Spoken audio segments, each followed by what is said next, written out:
I never thought betrayal could taste so bitter. Like swallowing shards of glass mixed with the sweetness of what used to be my life. My name is Elena, and this is the story of how my world shattered and how I pieced together something sharper from the ruins. It all started in the glow of what I believed was unbreakable happiness. I was 28, a graphic designer in a bustling city firm, engaged to Marcus, the man who'd been my anchor since college. He was kind, ambitious, a software engineer with dreams of starting his own tech startup. And then there was Sarah, my best friend since high school. We were inseparable. The kind of duo who finished each other's sentences and shared secrets like sacred vows. She was the glamorous one, always chasing the spotlight, working as a junior executive in a high-profile marketing agency, with her eyes set on becoming a VP by 30. "We're going to conquer the world together," she'd say, clinking glasses with me over brunch. The wedding was 6 months away when the cracks appeared. Little things at first: Marcus canceling dinners, claiming work overload. Sarah suddenly too busy for our weekly coffee dates. I chalked it up to stress. But one rainy evening, I came home early from a client meeting and found them in our bed. The image is seared into my mind, Sarah's laughter turning to horror as she clutched the sheets. Marcus stammering excuses like a bad actor in a soap opera. "Elena, it's not what it looks like," he said, but it was exactly that. Sarah had been whispering doubts in his ear for months, painting me as controlling, unambitious, while positioning herself as the perfect match: adventurous, supportive, everything I supposedly wasn't. She'd manipulated him with tears and tales of her own loneliness, stealing him right under my nose. The pain was visceral, a storm that raged through me for weeks. I didn't scream or throw things. Instead, I retreated into silence, canceling the wedding with quiet efficiency, returning the ring without a word. Friends urged me to confront them, to unleash the fury bubbling inside. But fury unchecked is a weapon that wounds the wielder. No, I needed something colder, more precise. As I lay awake nights, replaying every shared memory twisted into lies, a plan formed. Sarah's betrayal wasn't just personal. It was a theft of my future. So I'd repay in kind, steal hers. Not with violence or scandal, but with the subtle art of disruption. Her future was her career, her relentless climb up the corporate ladder. She dreamed of launching her own boutique agency, networking with influencers and executives.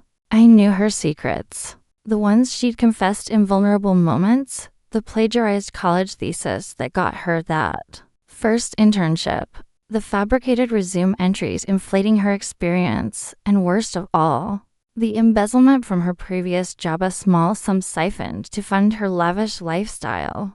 Covered up, but not erased. I started small, rebuilding myself first. Therapy sessions helped me unpack the grief, transforming it from a weight into fuel. I threw myself into my work, landing a promotion that put me in touch with industry leaders. Personal transformation crept in quietly. Yoga classes toned my body. Online courses sharpened my skills. And I even started a side hustle designing branding for startups. Marcus and Sarah, they went public quickly, posting engagement photos that twisted the knife. But I smiled through it, liking their posts, sending a congratulatory card. Let them think I'd forgiven, moved on. Underneath, I was a spider spinning a web. The key to my revenge was information: Sarah's Achilles heel. I remembered her boasting about hacking her way into a rival's database during a drunken confession years ago, a felony she'd laughed off. But I had proof: emails she'd forwarded me for advice, screenshots of the data she'd stolen. Nothing incriminating enough to destroy her outright, but seeds I could plant. I began anonymously, creating a burner email and tipping off a journalist friend in the marketing world about irregularities in Sarah's early career. No names at first, just hints that prompted digging. Meanwhile, I networked subtly, attending the same conferences Sarah frequented. At one, I accidentally bumped into her boss, a stern woman named Victoria who'd mentored Sarah. Over drinks, I casually mentioned knowing Sarah from way back, sharing innocuous stories that planted doubts how she'd always been creative with facts. As months passed, the threads tightened. Sarah's promotion stalled. Whispers of resumed discrepancies circulated. I escalated carefully, sending an anonymous dossier to her agency's HR copies of those old emails, redacted just enough to avoid traceability, but damning in context.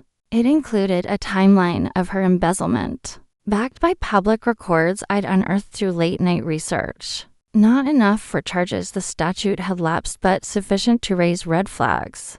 In a cutthroat industry, her dream of VP shattered when an internal audit revealed inconsistencies, leading to a demotion disguised as a lateral move. She confided in mutual friends about the stress, how opportunities were drying up.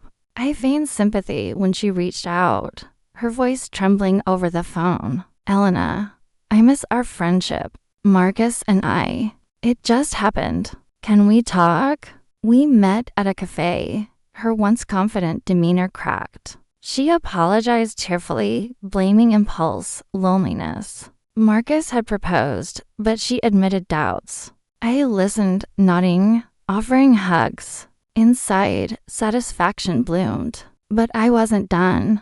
Her ultimate aspiration was that boutique agency. She'd been pitching investors, using connections from her job. I knew one key investor from my design circles, a venture capitalist named Raj, who'd funded my side hustle. Over lunch, I shared concerns about a potential partner, describing Sarah's history without naming her outright. When she pitched him weeks later, he ghosted. Others followed suit as rumors spread like wildfire in our interconnected world. The climax came at an industry gala, 6 months after the betrayal.